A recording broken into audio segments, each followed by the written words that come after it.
Assalamualaikum warahmatullahi wabarakatuh. Saya Nur Saidatul Nazwa binti Muhammad Razali, PTM 180706933. Nama saya Nur Alin Nabiha binti Izani, PTM 180706756. Nama saya Maisarah binti Muhammad Nazri, nombor ID PTM 18020067443. Saya Siti Umairah binti Muhammad Sobri dari Seksyen 5, nombor PTM 180706770. Okey, ABM yang kumpulan saya buat untuk subjek perkembangan kerohanian dalam pendidikan kanak-kanak ialah kami buat ABM dadu nombor yang tentang kisah-kisah Nabi. Okey, aktiviti ni dia bersesuaian untuk kanak-kanak yang umur 5 hingga 6 tahun sebab dia melibatkan soalan. Kanak-kanak ni dia kena jawab soalan yang ada dalam kad. Dalam permainan nombor ni dia ada satu papan yang akan disediakan kad nombor 1 hingga 6. Setiap kad tu dia ada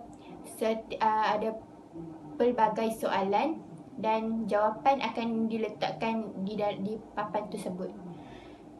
Seterusnya, aktiviti ni juga dia kadang-kadang ni dia dapat tingkatkan perkembangan motor halus. Sebab tu mereka membaling dadu dan mengambil nombor yang mereka dapat. Contoh macam kanak-kanak waktu baling dadu tu dia dapat nombor 2. Jadi dia ambil nombor 2 kat situ. Okey.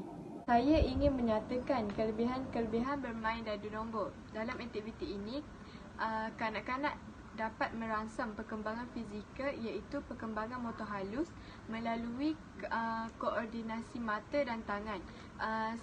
Seperti yang kita lihat dalam aktiviti tersebut, kanak-kanak akan membaling dadu tersebut untuk mendapat nombor. Okey, kelebihan yang kedua ialah kanak-kanak dapat membilang nombor dalam bahasa Arab iaitu wahid, isnani, salah satu, arba'atu dan sebagainya. Yang ketiga ialah kanak-kanak dapat mengenal bentuk nombor dalam bahasa Arab iaitu wahid, isnani, salah satu, arba'atu dan sebagainya. Yang kelebihan yang keempat ialah dapat mengenal warna pada batang ekstrim yang menunjukkan nombor bahasa Arab. Yang kelima ialah dapat bertutur dalam bahasa Arab iaitu wahid, isnani, salah satu, arba'atu dan sebagainya. Yang keenam ialah kanak-kanak dapat mengetahui tentang kisah-kisah Nabi. Yang ketujuh itu yang terakhir, kanak-kanak dapat meningkatkan pengetahuan apabila mula bersoal jawab dengan guru. Saya akan menerangkan cara-cara untuk bermain permainan dadu nombor. Yang pertama, kanak-kanak perlu membaling dadu dan melihat nombor yang mereka dapat. Seterusnya, kanak-kanak perlu mengira bilangan nombor pada dadu dan menyebut nombor yang mereka dapat dalam bahasa Arab. 1. Wahid. Kemudian, kanak-kanak dikehendaki untuk mengambil kad nombor yang ada pada papan kad mengikut nombor yang mereka dapat sewaktu membaling dadu. Contoh, nombor yang saya dapat tadi adalah wahid, iaitu 1. Kanak-kanak perlu membuka kad nombor yang mereka dapat dan membaca soalan yang ditulis pada kad tersebut. Contohnya, bilakah tarikh Nabi Muhammad SAW dilahirkan? Terdapat 6 soalan yang disediakan kepada murid, termasuk jawapan dan soalan bonus. Contoh soalan, okey. Contoh dia, saya ambil salah satu. Okey. Berapa orang anak Nabi? Okey. Saya ambil satu lagi. Khamsatun, 5. Apakah maksud Muhammad? Okey.